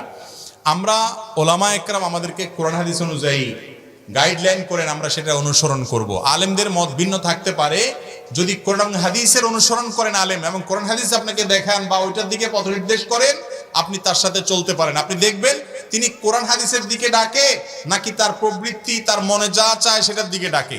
কোরআন হাদিস দিয়ে ডাকে, এরকম আলেমের কথা শুনতে অসুবিধা নাই। কিছু মানুষ আছে আবার একেবারে আলেমদেরকে ধুইয়া মুইসা তাদেরকে বাদ দিয়া বলে না না সব বাদ, হুজুররা সব নষ্ট হয়ে গেছে, নিজে কোরআন হাদিস পড়ো। কোরআন হাদিস আপনি কার কাছ থেকে শিখবেন ভাই? আলেম লাগবে কি লাগবে না? নবী বলতেছেন আমার ওয়ারিস হলো আলেমরা, তাদের তো আপনি এলম শিখবেন কিভাবে? এলম শিখার জন্য নিজে কোরআন হাদিস পড়েন। আলেমদের সাহচর্য জরুরি, মনে রাখেন। অবশ্যই কোরআন সুন্নাহপন্থী আলেম, আমি বেদাতি আলেমের কথা বলছি, কিন্তু সাহচর্য জরুরি। আজকাল অনেক ভাইরা বাংলা 2-4টা হাদিস পড়েই নিজেদেরকে এমন পণ্ডিত বানাইছে যে আলেমদের সোহবত সান্নিধ্যের কোনো প্রয়োজন তারা মনে করে। এরা দল্লু ফাদাল্লু, নিজেরাও গোমরাহ হয়, অন্যদেরকেও গোমরাহ করে। সাধারণ মানুষ, বিশেষ করে যুবকরা কোরআন হাদিস পড়ে, এটা তো আনন্দের কথা আলহামদুলিল্লাহ। এরা ফালতু বই ছেড়ে কোরআন হাদিসে আসছে, আমরা তাদেরকে অ্যাপ্রিশিয়েট করি, সাথে সাথে অনুরোধ করি যে এর পাশাপাশি আপনি কোরআন এবং হাদিস পন্থী কোন সুন্নাহ এর প্রকৃত অনুসারী আলেমের তত্ত্বাবধানে, একজন বা একাধিকের তত্ত্বাবধানে থাকেন, পরামর্শ নেন। নিজেকে স্বয়ং সম্পূর্ণ মনে করবেন না। আপনার সম্ভবত থানভীর রহমতুল্লাহ বলতেন, जो আপনি आपको मुस्तकिल बिज़ात समझते हैं वो मुस्तकिल बदजात है। যে নিজেকে স্বয়ং সম্পূর্ণ মনে করে ও আসলে কোনো ভালো মানুষ না, সে খারাপ মানুষ, সে বুঝতে পারতেছে। আল্লাহ তাআলা আমাদেরকে হেদায়েতের উপরে চলার তৌফিক দান করুন। তাহলে ওলামাদের মধ্যে যদি মতপার্থক্য থাকে, আমরা কোরআন হাদিসের দিকে যাব। আল্লাহ কোরআনে বলেছেন যে তোমরা যখন দেখবে ইখতিলাফ আছে, তখন তোমরা কোরআন হাদিসের দিকে যাও, সেটাই তোমাদের পথ। নামাজের পূর্বে নিয়ত নাওয়াইতুন পড়া যাবে কিনা? নামাজের পূর্বে নিয়ত করা সুন্নত না ফরজ? জানেন না আপনারা? নামাজের আগে নিয়ত করাটা এটা কি সুন্নত না ফরজ? ফরজ। ইন্নামাল আমালু বিন্নিয়াত। নামাজের ফরজের মধ্যে একটা হলো নিয়ত করা, শুনেন নাই? নিয়ত করা ফরজ। নিয়ত করা ফরজ, নিয়ত বলা ফরজ না। নিয়ত বলা মুখ দিয়া হয়, আর নিয়ত করাটা মন দিয়া হয়। নিয়ত করাটা কি দিয়া হয়, আর নিয়ত বলে কি দিয়া? নাওয়াইতুন বলাটা হলো নিয়ত বলা, আর মনে মনে আমি কি পড়তেছি এটা আমার মাথায় আছে, এটা মানে হলো নিয়ত করা। অনেক সময় বলে না যে আগামী বছর হজে যাওয়ার নিয়ত করছি, এর মানে সে বলছে নাওয়াইতু আনা রফিল হজ। এরকম বলে নাওয়াইতু আনা রফিল হজ, আমি আগামী বছর হজে যাবো, এরকম কথা আরবিতে বলে। কিন্তু তারপরও বলে আমার হজে যাওয়ার নিয়ত। একজন যাইতেছে রাস্তা দিয়ে, কেউ কোন দিকে ছুটছেন, কই যাইতেছেন? বলে যে ভাই বাজারে যাওয়ার নিয়ত করছিলাম। সে কি নাওয়াইতুন পড়ে আসছিল? তার মানে কি তার মনে বাজারে যাওয়ার ইচ্ছা। নিয়ত মানে ইচ্ছা। নিয়ত মানে কি ভাই? আপনি কি ইবাদত করতেছেন, সেই ইচ্ছা, সেই ইন্টেনশন, সেই চিন্তা আপনার মাথায় থাকলে নিয়ত হয়ে গেছে। মুখে নাওয়াইতুন পড়ার দরকার, এবং এটা রাসূল আকরাম সাল্লাল্লাহু আলাইহি ওয়াসাল্লাম শেখানো নাই। যদি এটা দরকার হতো তিনি শিখাইতেন, কিন্তু আমরা ছোটবেলা থেকে নাওয়াইতুন পড়ছি। এই নাওয়াইতুন বগদাদি কায়দাতেই আছে, ওই মক্কা মদিনার কায়দায় নাই। ইসলাম কি বগদাদ থেকে আসছে না মক্কা মদিনা থেকে আসছে? তাহলে বগদাদি কায়দাটা পড়লে কেমন হবে? সহজ হিসাব বুঝেন না? আল্লাহ তাআলা আমাদেরকে বুঝার তৌফিক দান করুন। আচ্ছা, নামাজের সময় আপনি নাওয়াইতুন পড়ছেন বুঝলাম, আপনি আপনি যখন কাউকে 10 টাকা দান করতেছেন, এটা একটা ইবাদত কি ইবাদত না? ইন্নামাল আমালু বিন্নিয়াত, সমস্ত আমলই যখন নিয়তের উপর নির্ভর করে। শুধু নামাজের ক্ষেত্রে শুধু নাওয়াইতু আন পড়তেছেন, দানের সময় কেন বলতেছেন না নাওয়াইতু আন আতাসাদ্দাকা 10 টাকা আরবিতে, যে আমি 10 টাকা দান করলাম, এরকম কি বলেন আপনি? তাহলে সেটা দান হয় কি হয় না? আপনার নিয়ত আছে মনে মনে, আল্লাহ তোমারে খুশি করার জন্য আমি এই মানুষটাকে 10 টাকা দিলাম, বাস আল্লাহ তাআলা সওয়াব দিয়ে দিবেন। তো যে আল্লাহ এটা বুঝে, আল্লাহ নামাজটা বুঝে না? তাহলে বোঝা গেল নামাজের মধ্যে নিয়ত করা ফরজ, কিন্তু সেটা মনে মনে ইন্টেনশন থাকলে, ইচ্ছা থাকলেই চলবে না। মনের ইচ্ছাটাই হলো নিয়ত, আপনি কি নামাজ পড়তেছেন এটা মাথায় থাকলে চলবে, মুখে নাওয়াইতু আন পড়ার দরকার। মুরব্বিরা বলবেন যে নতুন নতুন হুজুর গজাইছে, এসব ওলায়েন কি কয় না কয় আল্লাহ জানে, আর জীবন 14 গোষ্ঠী করিয়া আইছি, আমরা করিয়া আইছি, এগুলো নতুন করে কি কয়। বাবুরে, আপনারা দেখতে খেতে ধান লাগান, সব কি দান হয়নি না কিছু আগাছাও জগা যায়, আগাছাগুলো উঠে দিতে হবে। যদি কোন না ধানের লগে আগাছা উঠছে, এইগুলো থাক, চলবো, ফসল ভালো হবে। সুন্নতের সাথে কিছু বেদাত, কিছু উল্টাপাল্টা জিনিস আছে। মুরব্বীরা বাপ দাদারা যা করে গেছে সব খারাপ ছিল না, বেশিরভাগই ভালো ছিল, 2-4টা ভুলভ্রান্তি ছিল। ওনারা মানুষ না কয় না বাপ দাদা যা করে আসছে এর উল্টাটা আমরা করব না। তো বাপ দাদা তো আলস হয়েছে, ওনারা বিদেশ হারাইছেন কেন বুঝেন নাই? ও দুনিয়াটা তো ভালো বুঝেন, মাশাআল্লাহ। বাপ দাদা আলস হয়েছে, ওনারা করবেন তো 14 গোষ্ঠী আলস হয়েছে, তুই আলস হবে বেটা, বিদেশ কিলে যাবে, এটা তো কর না। সেখানে ঠিকই বুঝেন যে বাপ দাদা এছাড়া সুযোগ আছে না, তারা এটা করছে, আমি একটা ভালো সুযোগ পাইছি, এটা করি। আল্লাহ আমাদেরকে বুঝার তৌফিক দান করুন। আমাদের গ্রামে প্রতি জুমার মসজিদে মিলাদ পড়ানো হয়, মিলাদ পড়লে কি গুনাহ হবে? টোকা টোকা সব এসব প্রশ্ন কত আনছেন আপনারা? আপনাদের মসজিদে মিলাদ পড়া হয়, রাসূলের প্রতি দুরূদ পাঠ করা এটা ভালো কাজ না খারাপ কাজ? শুধু ভালো কাজ না, মিন আহাম্মিল ইবাদাত, সবচেয়ে শ্রেষ্ঠ ইবাদতগুলোর মধ্যে থেকে একটা হলো নবী সাল্লাল্লাহু আলাইহি ওয়াসাল্লামের প্রতি কি করা ভাই? দুরূদ প্রেরণ। তার প্রতি দুরূদ প্রেরণ করলে আল্লাহ তাআলা আমাদের প্রতি রহমত নাজিল করবেন ইনশাআল্লাহ। কিন্তু এই দুরূদ পাঠ করার জন্য সবাই মিলে মিছিল দিয়া দলবদ্ধভাবে জোগাড় দিতে দিতে বলতে হবে, এরকম কোনো শিক্ষা উনি দেন নাই। আচ্ছা, দুরূদ আপনারা নামাজে পড়েন না পড়েন না? নামাজের মধ্যে দুরূদ কি আপনারা সবাই জোগাড় দিয়ে বলেন একসাথে? হিঁয়ের মতো সবাই মিলে আল্লাহুম্মা সাল্লি আলা সুদ দিয়া পড়েন না, বরং যার যার দুরূদ শেষে পড়েন না? তো নামাজের বাইরে কেন সবাই একত্র হয়ে যেতে হবে? রাসূল আকরাম সাল্লাল্লাহু আলাইহি সাল্লাম যে ইবাদত যেভাবে করতে বলছেন সেটা সেভাবে করতে হবে। দুরূদ আপনি একা পড়েন, সবাই মিলে যার যারটা পড়েন, এক্ষেত্রে শরীয়ত বলে দেয় না যে একজনের সাথে সবাই মিলে সুর মিলিয়ে পড়তে হবে। দুরূদের জন্য একত্র হইতে হবে সবাই, এমন কোন শিক্ষা দুরূদ পড়ার ক্ষেত্রে আমাদের নবীজি দেন নাই। আমরা একটু আগেই শুনলাম নবীজি যা বলেছেন সেটা করলেই মুক্তি হবে, মন মতো করলে মুক্তি হবে না। এই জন্য দুরূদ পড়া ভালো, কিন্তু দুরূদের নাম দিয়া মিলাদ একসাথে হওয়া এবং একসাথে সুর মিলায় সবাই মিলে পড়া, এটা নবীজির শিক্ষা না। ওই যে পরগাছা কিছু ছিল ভুল ভ্রান্তি, তার মধ্যে এটা একটা। বেশিরভাগই ভালো ছিল, মুরব্বীদের 2-4টা ভুল ভ্রান্তি ছিল। আমরাও মানুষ, আমাদের কোনো ভুল হইতে পারে, হয়তো আমাদের সন্তানরা পরে ধরাই দিবে। যেটা ভুল সেটা অবশ্যই বাদ দিতে, নাকি ভুলটাও ধরে রাখবেন? আল্লাহ আমাদেরকে সঠিকটা শোনার সাথে সাথে মানার তৌফিক দান করুন, আমিন। দুরূদ নিজে নিজে পড়বেন। অনেকে দুরূদ পড়তে পড়তে মনে করে নবীজি আইসা গেছে, এই জন্য দাঁড়ায় যাইতে হয়, তাই না? আরে ভাই, নবীজি আইসা গেছে, দুরূদ পড়লে যদি নবীজি আইসা যায়, তাহলে নামাজের মধ্যে দুরূদটা পড়ি, ওইটা হয় আরো বেশি গুরুত্বপূর্ণ, শ্রেষ্ঠ দুরূদ, তাই না? এই সময় তো নবীজি আসে যান না কথা, তাহলে তো সব খাড়া যান না কথা, ঠিক না? ঠিক। আর নবী করিম সাল্লাল্লাহু আলাইহি ওয়াসাল্লামের প্রতি দুরূদ পড়লে যদি দাঁড়ায় যাওয়া লাগে, তাহলে কোরআন শরীফ পড়ার সময় তো ফ্যানে ঝুলা দরকার। এগুলা কোনো যুক্তির কথা না। মনে রাখবেন, আমাদের অনেক ভাইরা এগুলো কারণে আমাদেরকে ভুল বুঝে, বলে এরা নবীর দুশমন। নাউজুবিল্লাহ। আমরা কি নবীর দুশমন ভাই? নবীর মহব্বত না করলে মুসলমান থাকে নাকি আবার? অতএব দুরূদ পাঠ করা লাগবে কি লাগবে না? কিন্তু তার জন্য আনুষ্ঠানিকতা নাই, যেভাবে আমরা বানিয়ে নিয়েছি। আল্লাহ তাআলা আমাদেরকে সহিহ পদ্ধতিতে দুরূদ পড়ার তৌফিক দান করুন। মাজারে টাকা পয়সা দান করলে গুনাহ হবে কিনা? কিরে ভাই, সব এক ক্যাটাগরি প্রশ্ন দিয়ে আজকে। মাজারে টাকা পয়সা দান করলে গুনাহ হবে কিনা? ভাই, টাকা পয়সা দানের খাত কি? যাকাতের 8টা খাত আল্লাহ বলছেন, ইন্নামাস সাদাকাতু লিল ফুকারা, যাদের অভাব আছে, সংসার চালাতে পারে না, কষ্ট হয়, তাদেরকে দিবেন।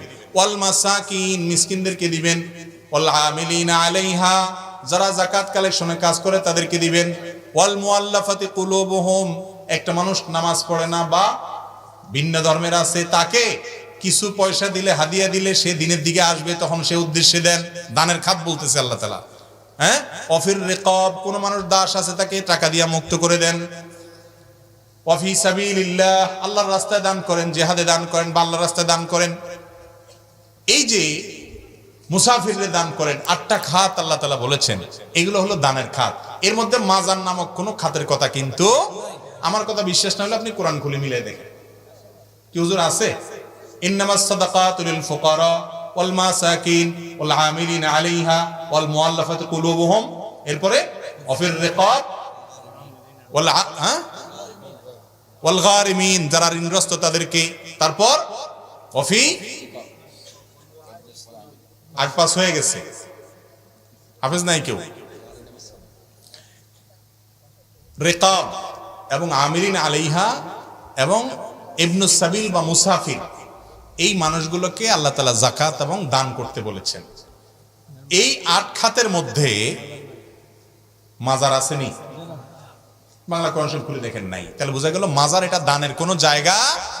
আরে ভাই, মাজার তো একটা মানুষ শুয়ে রয়েছে, উপরে ইটের গাঁথনি আছে, এখানে যদি ইটের গাঁথনি দিয়ে পাকা করা যায় না, শরীয়তে নিষেধ আছে হাদিসে। এইখানে দান করবেন কারে? এখানে দান করলে তো ওই যেগুলো আশেপাশে গাঞ্জা মাঞ্জা খায় এগুলোর সুবিধা হবে, আরো গাঞ্জাখোরদের টাকা দিলে সওয়াব হবে না গুনাহ হবে? আরে দান করবেন গরিব মানুষকে, অভাবী মানুষকে, মসজিদের উন্নয়নে, মাদ্রাসার উন্নয়নে, ভালো কাজে। ওখানে দান কি জন্য করবেন? ওখানে দান করলে কাল্লা হবে। হিয়ানাজের মোমবাতি জ্বালা, আরে ভাই মোমবাতি দিবেন গরিবের ঘরে, যে মোমবাতির অভাবে ছেলেটা পড়তে পারে না, তারে মোমবাতি কিনে দিবেন। মোমবাতি কিনে দিবেন ওই ঘরে যেই ঘরে বেচারার বিদ্যুৎ নাই, তারে মোমবাতি কিনে দিবেন। এখানে মাজার আলা বেচারা ভিতরে আছে, উপরে মোমবাতি দিয়ে কি লাভ? এটা দিলে তো এই মোমবাতি ঘুরে ঘুরে আবার আমাদের হিয়ানো আসবে, এগুলো ব্যবসা করবে। ঠিক না ভাই? ঠিক। আল্লাহ আমাদেরকে বোধ সম্পন্ন মুসলমান হওয়ার তৌফিক দান করুন। জায়েজ না এই সমস্ত মাজার টাজারে মানত করা শিরক। দুনিয়াবি সব কাজ দাঁড়িয়ে করে, কিন্তু মসজিদে সালাত আদায় করতে গেলে চেয়ারে বসে আদায় করে, সালাত হবে কিনা? কি নোয়াখালী মানুষ সব ঘোষান না প্রশ্ন নেই করে রে ভাই। ঠিক আছে, এর মধ্যে জানার জিনিসও আছে, কিন্তু সবই তো বেশিরভাগ ঘোষাঘুষির প্রশ্ন। ভাই দুনিয়ার সব কাজ দাঁড়ায় করে, বসে করে, গাছে উঠে সব করে, কিন্তু মসজিদে আসে চেয়ারটা টান যদি বসে যায়, ফ্যাশন করার জন্য যদি এরকম করে, হাসা হাসা যদি তার অসুখ না থাকে, সত্যি সত্যি যদি অসুখ না থাকে, তাহলে তার এ নামাজ হবে হবে না। এটা নামাজের নামে তামাশা। আরে ভাই, নামাজ তো আল্লাহর গোলামি করতে আসা, গোলামি করতে এসে আবার কেউ বাকাওয়াতি করে, অহংকার করে, এটা কেমন জাহেল। গোলাম চেয়ারে বসে দেখাতেছেন আমি বড় গোলাম, যত বড় গোলাম তত লম্বা সেজদা করে। আপনি বরং ছোট গোলাম প্রমাণ করতেছেন, যদি আপনার ওজর না থাকে। আর যদি কারো সত্যি এমন অসুবিধা হয় যে কোমরে এত ব্যথা যে সে রুকু করতে পারে না, চিৎকার আসে, ডাক আসে, ভাঙতে পারে না, সিজদা করতে পারে না, ডাক্তার বলেছে যে এইভাবে নিয়মিত করলে বড় ধরনের সমস্যা হবে, ডাক্তার নামাজের গুরুত্ব বুঝে এরকম ডাক্তার, তাহলে সেক্ষেত্রে এই ব্যক্তি যতক্ষণ দাঁড়াতে পারে দাঁড়াবে, বাকিটা বসে চেয়ারে পড়বে। আর যদি দাঁড়াতে থেকে বসতেই না পারে, এত দুর্বল হয়তো চেয়ারে বসে পড়তে পারবে। এটা আমার কথা, নবী সাল্লাল্লাহু আলাইহি সাল্লাম বলেছেন, যে ব্যক্তি দাঁড়িয়ে পড়তে না পারে সে বসে পড়বে, বসে উঠতে না পারলে শুয়ে পড়বে। একজন অসুস্থ সাহাবীকে তিনি নির্দেশনা দিয়েছেন, এজন্য সে পড়তে হবে। যদি তার দাঁড়ানোর ক্ষমতা না থাকে, সেটা চেয়ারে বসলো আর নিচে পড়লো, বসেই পড়লো, ইশারায় পড়লো, এটা জায়েজ আছে।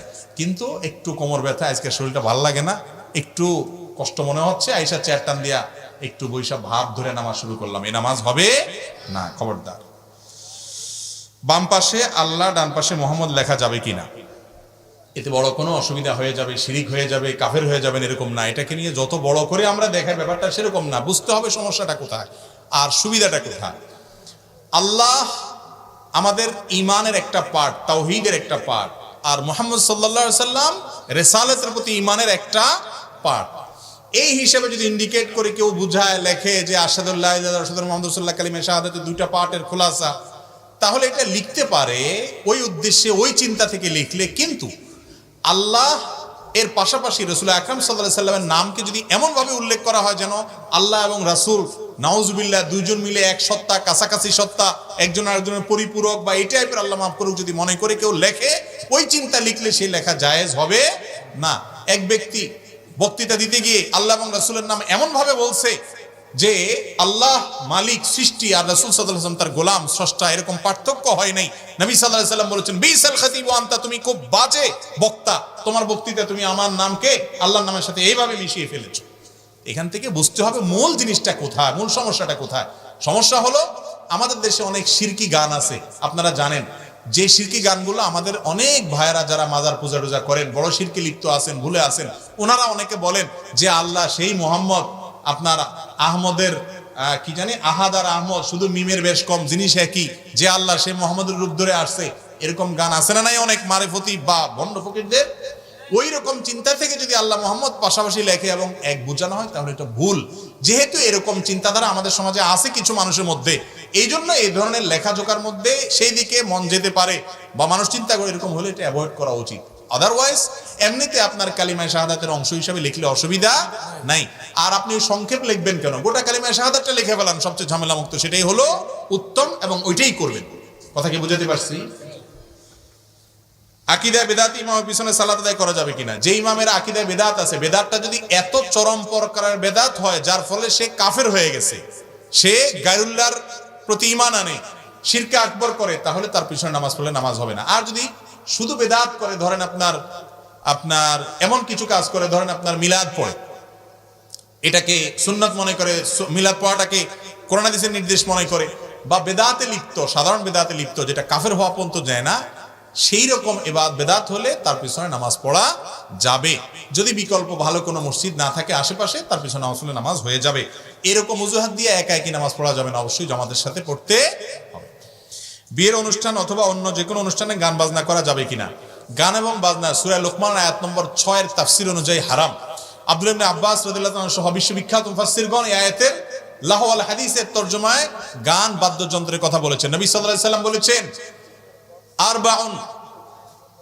আরবাউন ইস্তাহিল্লুন, একটা সময় আসবে আমার উম্মত চারটা জিনিসকে হালাল মনে করবে। আল হির, জেনা, ব্যভিচার, আজকাল বয়ফ্রেন্ড গার্লফ্রেন্ড ইজি মনে করে যুবকরা, মনে করে এটা দোষে কিছু নাই, হারাম, অথচ হারামের ধারণা উঠে যাবে। ওয়াল হারির, সিল্কের ব্যবহার পুরুষদের জন্য, এবং ওয়াল খামার, মাদক, এটা কোনো বিষয় না, আজকাল হালাল হয়ে গেছে এমনটা আমাদের ধারণা। ওয়াল মাআজিফ, এবং বাদ্যযন্ত্র হারাম, এটাকে মানুষ হালাল মনে করে। আজকাল যুবকরা গান শুনে দোষে কিছু মনে করে না, জাগানাকা গান শুনতেছে সারাক্ষণ, অথচ গান শোনা হালাল না হারাম? মিউজিকের ব্যবহার থাকলে সেই গান শোনা হারাম। যে গানের কথামালার ভিতরে অবৈধ প্রেম ভালোবাসার কথা আছে সেগুলো হারাম। যে গানের কথামালায় ভালো কিছু আছে, কোনো মিউজিক নেই, সেটা শুধুমাত্র গাইতে পারেন, শুনতে পারেন, তাতে অসুবিধা নাই। তো এই ধরনের গান বাজনা যদি কোনো বিয়েতে থাকে, ওই বিয়েতে আল্লাহর গজব এমনি নাজিল হবে, দাম্পত্য জীবন অশান্তি হবে, যেটা হচ্ছে ঘরে ঘরে। এখন বিয়ে মানে গান বাজনা, গান বাজনা ছাড়া কোনো বিয়ে হয় এখন? এই জন্য বিয়ের সাথে অটোমেটিক দাম্পত্য অশান্তি ফিরি, ঠিক না? ঠিক। এরকম যুবক কি আছে দু চারজন যে বলবে আমার বিয়েতে কোনো গান বাজনা করতে দিব না? আসেননি দু চারজন? আল্লাহ যুবকদের বিয়েকে সহজ করে দেখ, মুরব্বীদের হেদায়েত দান করুক। আর যারা বিয়ে করছেন তারা নিয়ত করবে ছেলের জন্য, বড় ভাইয়ের জন্য। বিয়েতে দেনমোহর বাকি রাখা যাবে কিনা? বিয়েতে দেনমোহর নগদ দিবেন, এটাই হলো মূল মাসআলা। ফাতেমা রাদিয়াল্লাহু তাআলা আনহার বিয়েতে উনি নিজে রাসূল আকরাম সাল্লাল্লাহু আলাইহি ওয়াসাল্লামকে একরকম বলেছেন, আমারটা যেন নগদ দিয়ে দেয়। রাদিয়াল্লাহু তাআলা আনহু পরে শেষ পর্যন্ত একটা ইয়া বিক্রি করে নগদ দিতে বাধ্য হয়েছে। বুঝতে পারছেন? আর আয়েশা রাদিয়াল্লাহু তাআলা একটা হাদিস আবু দাউদে বর্ণিত আছে, তাতে দেনমোহর বাকি রাখার কথাও প্রমাণ আছে। এই জন্য দেনমোহর বাকি রাখা জায়েজ আছে। কিন্তু বাংলাদেশে বিয়ের প্রায় বেশিরভাগই এখন বাকিতে, আর বাকির নাম ফাঁকি। বাসর রাত্রে বউ রাত ফাঁয়ে ধরে মাপটাপ চাই ছোট লোকের মতো, কয় এখন তো বুঝো ইটালি ভিসা চলে আসবে, কত টাকা হয়ে যাবে, সব তো তোমারই। এর সৌদির ভিসা চলে আসবে আর কদিন পরে, তুমি কি চিন্তা করো? তো বউ বেচারি সোজা সাজি কয়, আহারে টাকা দিয়ে কি করবে, কিন্তু কোনো কথা করনি, আপনি বাঁচি থাকলে আমার কিছু লাগতো না, শেষ। এক কথা বেচারি গেল আর শেষ। এখন বেচারিটা না বলি যাবে কই? যদি বলে না চান্দু আগে মহৎ দাও, তারপরে এক কদম সামনে আগাবা না, এই কথা বললে তো কেউ ওরে বাবা কি ডাইনি মহিলা। অথচ শরীয়ত তার সে অধিকার দিছে না, দেয় নাই? পুরুষরা সব এই হক মারবেন না, হক মারবেন না। যুবক মোহরের টাকা জোগাড় করতে পারেন না, রোজা রাখবেন, আপনার বিয়ে করতে বলছে কে? ও মেয়ের বাপ, হ্যাঁ এটা একটা বড় কথা। শুধু একচেটিয়া করলে তো হবে না, এটা ঠিক বলছেন। হ্যাঁ, মেয়ের বাপরা যারা আছেন, চাচারা শুনেন, মোহরের টাকা 20 লাখ ধরলেন, 20 টাকা আপনার মাইয়া পায় না, লাভ হয়েছে কি আপনার? এটার কোনো মানে আছে? আরে বাবা 2 লাখ ধরেন, 2 লাখ আদায় করে নেন, এটা হলো বুদ্ধিমানের কাজ। ইন্না আযামান নিকাহি বারাকাতান আইসারুহা মাউনাতান, যে বিয়েতে মোহর যত কম হয়, খরচ যত কম হয়, ওই বিয়েতে তত বেশি আল্লাহর বরকত নাজিল হয়। ওই মুরব্বীদের জিজ্ঞেস করেন ওনাদের বিয়ের মোহর কত ছিল, তখনকার যুগ হিসাবেও কম ছিল, তাদের মধ্যে দাম্পত্য শান্তি অনেক বেশি ছিল। এখন 20 লাখ 30 লাখ টাকা মোহর ধরেন, 3 দিন পরে চুলাচুলি শুরু হয়, এরপরে তালাক হয়, ঠিক না বে ঠিক? যে সমস্ত মেয়ের বাপরা মনে করেন মহারণা বোধহয় এতগুলা ধরলে বোধহয় বিয়ে টিকবে, আরে আগে থেকেই যদি আপনি ভাঙার চিন্তা করেন তাহলে বিয়ে টিকবে কেমনে? মহারণাটা বিয়ের কোনো রক্ষা করার ব্যবস্থাপনা না, এটা নারীর অধিকার, স্ত্রীকে ফিরিয়ে দিতে হবে। যেই বেটা পেটে পাড়া দিলে 10 টাকা বাইরে হবে কিনা সন্দেহ, তারা 10 লাখ টাকা মহর ধরে দিচ্ছেন, বেচারা কোত্থেকে দিবে? এগুলো উচিত না। শুনেন, ভালো করে শুনেন, মহর যারা বেশি ধরেন, যদি মহর বেশি ধরাটা বরকতের হতো তাহলে মুহাম্মদ সাল্লাল্লাহু আলাইহি ওয়াসাল্লাম মেয়েদের মহর হইতো অনেক বেশি সে যুগে, অথচ সেটা ছিল না। মহর সহজ করেন। যেই ছেলে 20 লাখ 30 লাখ টাকা মহর দিবে, ও হালাল কর না হারাম কর সেটা আপনার চিন্তা করার দরকার আছে। একটা ভালো ছেলে খোঁজ করেন, সিরিয়াসলি বলতেছি মুরব্বীদেরকে, সৎ, আল্লাহর ভয় আছে, কর্মঠ, পরিশ্রমী, ভদ্র একটা ছেলে দেখেন। এই ছেলে যদি দেখেন, টাকা একসময় বহুত আসবে, মানুষের টাকা আসতে সময় লাগে না।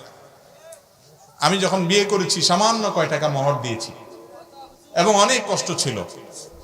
কত? 35,000 টাকা মনে হয়। আমি 35,000 টাকা দিয়ে দিছি আলহামদুলিল্লাহ। আমি তো জোয়ান মানুষ, বেশি আগের মানুষ না, মুরব্বীদের মতো। 35,000 টাকা পুরোটা দিয়ে দিছি আলহামদুলিল্লাহ। বিয়েতে মহর কম হলেও মানুষটা যদি ভালো হয় আল্লাহ বরকত দেয়, ঠিক না? ঠিক। এই জন্য মুরব্বীরা মহর নিয়ে তেড়ামি করবেন না, একটু সহজ করবেন ইনশাআল্লাহ। রাইত অনেক হয়ে গেছে নি, তাহলে থাক আজগা। এটা বরফাড়াতে আল্লাহ মাসাইলে সব আজকে দিয়ে দিলে কেমনে হবো?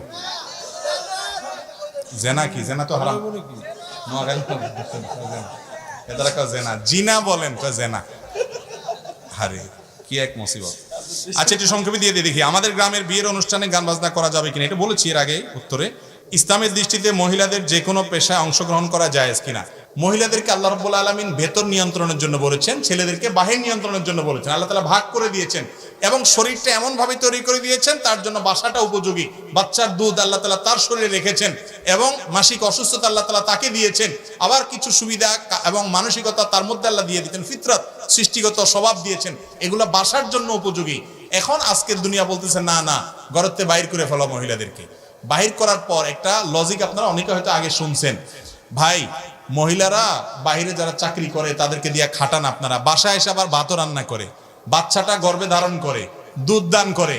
আপনি পুরুষ মানুষ, তার ভিতরের ডিউটিতে সে পালন করাই লাগে, উল্টা বরং বাহিরের ডিউটিও খাটাই নিতেছেন। এটা কি নারীর অধিকার দিলেন না? 12টা বাজালেন, আরো ক্ষতি করলেন না? মনে রাখবেন, মহিলাদেরকে বাসায় রাখবেন সম্মানের সাথে। হ্যাঁ, কোনো মহিলা যদি বাসা কাজ করতে চায়, কাজের ঘরে নিষেধাজ্ঞা নাই, তিনি নিজের জায়গা থেকে কাজ করবেন। বাসা থেকে মানে এই না যে সে কোনো কাজ করবে না, বাসা থেকে কাজ করতে পারে। খাদিজা রাদিয়াল্লাহু তাআলা ব্যবসা করছেন রাসূল আকরাম সাল্লাল্লাহু আলাইহি ওয়াসাল্লামকে দিয়া, এটা করতে পারেন, অসুবিধা নেই। আর এর পাশাপাশি যদি মহিলারা মনে করেন আপনার এমন কোন পেশায় কাজ করেন যে পেশায় কাজ করলে তার পর্দার ব্যাঘাত হয় না, সম্পূর্ণ প্রাইভেসি রক্ষা করে করতে পারেন, সেটাও তার জন্য করা জায়েজ আছে। কিন্তু পুরুষরা বাধ্য করে মহিলাদেরকে বলবেন তুমিও চাকরি করো আমিও চাকরি করি, এটা কি নাই? উচিত নাই। ঈমান ও ইবাদতের মধ্যে পার্থক্য কি? ঈমান আর ইবাদতের মধ্যে পার্থক্য কি? ঈমান হলো দাসত্বের চেতনা যেটা অন্তরে ধারণ করে, আর ইবাদত হলো দাসত্বের প্রকাশ যেটা অঙ্গ প্রত্যঙ্গ দিয়ে করে। আল্লাহর দাস এটা অন্তরে যখন স্বীকার করবেন তখন সেটার প্রকাশ হবে অঙ্গ প্রত্যঙ্গ দিয়ে, এটা হলো ইবাদত। আর ওই ভেতরের চেতনাটার নাম হলো কি? ঈমান। আমাদের মা বোন ও স্ত্রীদের প্রতি কেমন মনোভাব হওয়া প্রয়োজন? মা বোন এবং স্ত্রীদের প্রতি আন্তরিক, সদয় এবং তাদের প্রতি কোমল হৃদয়ের হতে হবে। নবী করিম সাল্লাল্লাহু আলাইহি সাল্লাম মেয়েদের প্রতি খুব নরম হতেন, রূঢ় হতেন না। আমরা মার প্রতি, বোনের প্রতি, স্ত্রীর প্রতি গেউ গেউ বেশি করি, এটা মুসলমানের স্বভাব হতে পারে না। তাদের প্রতি আন্তরিক হতে হবে, ভুলভ্রান্তি হলেও ক্ষমা করার মানসিকতা থাকতে হবে, এটাই সুন্নাহ। একজন স্ত্রী লোক 5 সন্তানের জননী হয়ে স্বামীকে ছেড়ে অন্যত্র গিয়ে 4 বছর পর পালিয়ে এসে আগের স্বামীকে গ্রহণ করতে পারবে কিনা? যদি আগের স্বামীর চেয়ে তালাক নেওয়া ছাড়া আরেকজনের সাথে ভেগে যায় তাহলে তো পরেরটা জেনা হয়েছে। যেহেতু পরেরটা জেনা হয়েছে, অতএব আগের স্বামী তো এখনো বহাল আছে, তিনি যদি তালাক না দিয়ে থাকেন তাহলে এসে আবার তার সংসার করতে অসুবিধা, মানে আগেরটা তো আসতে পারবে, সে পরেরটা জেনা হয়েছে জন্য তওবা করবে, মাফ চাবে, ভিন্ন বিষয়। আর যদি এমন হয় আগের স্বামী থেকে তালাক নিয়ে যান বা তালাক হয়ে যায়, এরপরে আরেক স্বামীর কাছে গেছে, তার কাছ থেকে যদি আবার এসে পালায়া চলে আসে তালাক নেওয়া ছাড়া, তাহলে তো প্রথমটার জন্য হালাল হবে না। দেখতে হবে যে ঘটনা কি ঘটছে। দিন প্রচারের নামে ইউটিউবে অশ্লীল বিজ্ঞাপনের মাধ্যমে টাকা উপার্জন করা বৈধ হবে কিনা? না হলে এদের ব্যাপারে শায়েখদের করণীয় কি? ধরছে এবার ক্যামেরাম্যান গুলোর প্রশ্নকারীরা। ঠিক আছে ভাই, এই ব্যাপারে তো আমরা স্পষ্ট বলি যে হারাম এক দেখাইয়া যে উপার্জন হয় সে উপার্জন কখনো হালাল হতে পারে না, সেটা হালাল না। এখন ক্যামেরাম্যানদেরকে আমাদের নসিহত থাকে, সব ক্যামেরাম্যান যে অ্যাডসেন্স, আমি 2-4 জন সবার কথা জানি, 1-2 জনের কথা জানি, আমাদের ক্যামেরা আছে যেমন অ্যাডসেন্স হয় না। এখন আপনি ক্যামেরাম্যান দেখেই বলতে পারেন না, তবে এদের বেশিরভাগই এ হারাম খায়, এতে কোনো সন্দেহ নাই। এই অংশ এরা প্রচার করবে কিনা সন্দেহ আছে। কোনো ব্যক্তির জন্য না নিজের ইচ্ছা মতো সব অ্যাড দেওয়া যায় না। আমার চেয়ে বেশি জানেন না আপনি। 600-র উপরে আইটেম আছে, বোধহয় 100-3 করা যায়, বাকিগুলো করা যায় না। আর জাগা নাকা ফুড পান্ডার অ্যাড আপনি কিভাবে নিয়ন্ত্রণ করবেন? মিউজিক আছে না এটাতে? তো আপনি আমার চেয়ে বেশি জানেন। পুরোপুরি নিয়ন্ত্রণ করা যায় না। হ্যাঁ, যদি যায়, এরকম কোনো সিস্টেম যদি থাকে, আল্লাহ মাফ করুক, আমার জানাও ভুল হতে পারে, যে অ্যাডের মধ্যে খারাপ কোনো অ্যাড দেখাবে না, আপনি নিজে এটাকে কাস্টমাইজ করে যদি এরকম করতে পারেন, আলহামদুলিল্লাহ, তাহলে কি আছে, জায়েজ আছে। কিন্তু আমি যতটুকু জানি ইউটিউবে এটা পুরোপুরি সম্ভব না। পুরোপুরি কিছু চয়েস করা যায়, পুরোপুরি চয়েস করা যায় না। কোনো ব্যক্তির জন্য তার কতটুকু সম্পদ আল্লাহর রাস্তায় ওয়াকফ করার অধিকার আছে? যদি কোনো বাবা ইসলামের নীতি অনুসরণ না করে অতিরিক্ত ওয়াকফ করে দেন, তাহলে সন্তানদের করণীয় কি? দেখুন, ওয়াকফ, একজন বাবা যদি তার সম্পদ দান করে যেতে চান জীবদ্দশায়, 3/1 করতে পারবে সর্বোচ্চ। কত ভাগ করা যাবে? 3/1। এর বেশি করতে পারবে না। এর বেশি করতে হলে ওয়ারিসদের সম্মতি লাগবে। যদি সব সম্পদ দিয়ে যায়, ওয়ারিসরা, সন্তানরা 1/3 তার টোটাল সম্পদের 3/1 পর্যন্ত কার্যকর করবে, বাকিটা তারা ভাগযোগ করে নিবে। কারণ বাপের এই অধিকার নাই যে তার সব সম্পদ দেওয়ার জন্য ওসিয়ত করে, আমার মরার পরে সব দান করে গেলাম, সন্তানদেরকে বঞ্চিত করলাম। অনেক বাপ মা আছে একটু মনের কষ্টে এরকম করে, এটা করা জায়েজ নাই। নবী করিম সাল্লাল্লাহু আলাইহি ওয়াসাল্লাম দেখেন কি দিন আমাদেরকে দিয়ে গেছেন, আল্লাহর তরফ থেকে যৌক্তিক ধর্ম। এখানে বলা হয়েছে যে তুমি তোমার সন্তানকে কোনো কিছু না দিয়ে চলে যাওয়ার চাইতে তাদের জন্য কিছু রেখে যাওয়া উত্তম। এই জন্য অনেকে আছে বিভিন্ন পীরের মুরিদ হয়ে তো সব পীরের দরবার দিয়ে যায়, ছেলে মেয়েরা কিছুই দেয় না। আছে না নাই? এগুলো জায়েজ নাই, গুনাহ, তাদের জন্য রাখতে হবে। বিয়ের রোকনগুলো কি কি? বিয়ের জন্য প্রস্তাব দেওয়া, প্রস্তাব গ্রহণ করা, সাক্ষী থাকা, এগুলো হলো বিয়ের মৌলিক বিষয়। এগুলো ছাড়া বিয়ে শুদ্ধ হবে না, এগুলো থাকতে হবে মূল। মহারণা দেওয়া কি? মহারণা আদায় না করে কেউ মারা গেলে তার শাস্তি হবে কিনা? অবশ্যই শাস্তি হবে। মহারণা দেওয়া এটা জরুরি, আবশ্যক। এটা স্ত্রীর হক, অধিকার। এটা না দিলে বান্দার হক নষ্ট করলে ওই যে মুফলিসদের কাতারে উঠবে, কিয়ামতের ময়দানে স্ত্রী সেটা আদায় করবে, সওয়াব দিয়ে থেকে কাটা যাবে। এই জন্য জীবদ্দশা অবশ্যই মহারণা দিয়ে যেতে হবে। যারা এখনো দেন নাই, হিসাব করে দিয়ে দিবেন। এরপরে প্রশ্ন হলো, কবরে মাটি দিতে কি দোয়া পড়তে হবে? কবরে মাটি দেওয়ার সময় বিসমিল্লাহি ওয়া আলা মিল্লাতি রাসূলিল্লাহ অথবা বিসমিল্লাহি ওয়া আলা সুন্নাতি রাসূলিল্লাহ, দুইটা riwayat আছে তিরমিজিতে, দুইটা যে কোনোটা পড়তে পারেন। আর মিনহা খালাকনাকুম ওয়া ফিহা নুঈদুকুম ওয়া মিনহা নুখরিজুকুম তারাতান নুখরা, এরকম একটা দোয়ার কথা আমরা জানি, বিভিন্ন হাদিসের কিতাবে আছে, কিন্তু সেটা বিশুদ্ধ নয়, সহিহ সনদে বর্ণিত হয় নাই। সহিহ সনদে বর্ণিত হয়েছে বিসমিল্লাহি ওয়া আলা সুন্নাতি রাসূলিল্লাহ ওয়া মিল্লাতি রাসূলিল্লাহ। ঘুষ দিয়ে চাকরি নেওয়া কতটুকু শরীয়ত সম্মত? ঘুষ দিয়ে চাকরি নেওয়া নরমালি জায়েজ নাই, কিন্তু কোনো ব্যক্তি যদি ঘুষ ছাড়া তার কোথাও কোনো চাকরি না হয়, উপার্জনের কোনো মাধ্যম তার কাছে আর খোলা নাই, তাহলে সে নিরুপায়, তারে বাধ্য করা হচ্ছে, ঘুষ ছাড়া তার চাকরি দিবেই না, সে ন্যায্য হকদার হওয়া সত্ত্বেও বাধ্য করা হচ্ছে, তাহলে তার জন্য ঘুষ দেওয়াটা জায়েজ হতে পারে। কিন্তু যে খাচ্ছে, সে সবসময় কি খাচ্ছে? হারাম খাচ্ছে। আর মনে রাখবেন, চাকরির চিন্তায় কেন করবেন? যুবকরা উদ্যোক্তা হন, পরিশ্রমী হন, ছোট ছোট বাণিজ্য ধরেন। দাড়িতে কলপ লাগানো কতটুকু শরীয়ত সম্মত? দাড়িতে কলপ লাগানো এটা জায়েজ নাই, গুনাহ। দাড়ি যদি সাদা হয়, চুল যদি সাদা হয়, নবী করিম সাল্লাল্লাহু আলাইহি ওয়াসাল্লাম সেটাকে কালার দিয়া পরিবর্তন করতে বলেছেন। তিনি বলেছেন গায়রু হাদা শাই ওয়াজান্নিবু সিওয়াদ, তোমরা এই কালো চুল দাড়ি এটার কালার চেঞ্জ করো, কিন্তু চেঞ্জ করতে গিয়ে কালোটা করবা না, অন্যটা করো। মেহেদির কালার করতে পারেন, ন্যাচারাল কালার, এটা সুন্নাত। আমরা ব্যবসায়ীরা লক্ষ লক্ষ টাকা মানুষের কাছে পাও না, কিন্তু অনেক মিথ্যা কথা বলে টাকা আদায় করতে হয়। এখানে শরীয়তের বিধান কি? মিথ্যা কেন বলবেন ভাই? সহজ বুদ্ধি আছে তো, বলি। বুদ্ধিটা হলো, বলবেন ভাই আমি খুব বিপদে আছি। আসলে তো বিপদে আছেন, এর টাকা দিয়ে ফাঁসে গেছেন, তো বিপদ না এটা? ভাই আমার এই মুহূর্তে টাকাটা দরকার, অনেক বিপদে আছি। আসলে তো বিপদে আছেন। আপনি মিথ্যা কথা কেন বলবেন? ভাই আমার ক্যাশে কোনো টাকা নেই, ক্যাশে তো টাকা আছে। মিথ্যা বলবেন না, কিন্তু প্রেসার দিতে পারেন, এটা ঠিক। আমাদের সমাজে বহু মানুষ আছে নামাজ কালাম অন্যান্য ক্ষেত্রে আগায়া, কিন্তু বাকি নিতে পারলে, ধার নিতে পারলে আর কোনো তার হদিস পাওয়া যায় না। হাদিসে আসছে, নবী করিম সাল্লাল্লাহু আলাইহি ওয়াসাল্লাম বলেছেন, ইন্না খায়রুকুম আহসানুকুম কাযাআ, তোমাদের মধ্যে ঋণ বা বাকি নিয়ে পরিশোধটা ঠিকঠাক মতো আদায় করে, এই লোকটা হলো সবচেয়ে ভালো মুসলমান। ভালো মুসলমান হওয়ার চেষ্টা করতে হবে ইনশাআল্লাহ। সর্বশেষ প্রশ্ন, আমার আম্মা হাড়ে ক্যান্সারের কারণে অনেক দিন নামাজ পড়তে পারেন নাই। মারা যাওয়ার পর কিছু আলেম নামাজের কাফফারা লাগবে না, অন্য আলেম বললেন লাগবে। এখন করণীয় কি? হানাফি মাযহাব অনুযায়ী নামাজের কাফফারা রোজার কাফফারা অনুযায়ী দিবেন, কিন্তু অন্যান্য উলামায়ে কেরাম এই নামাজের কাফফারাটার কথা সাবেত বলে তারা স্বীকার করেন না, কারণ কোরআনে কারিমে মূলত রোজার কাফফারার কথা আসছে। বুঝে আসছে কথা? আর জীবদ্দশাতে অনেক মানুষ আছেন যারা আসলে অসুস্থ হয়ে এই পর্যায়ে চলে যান, সেন্সই থাকে না, তার তো নামাজ পড়ার ক্ষমতাই নেই।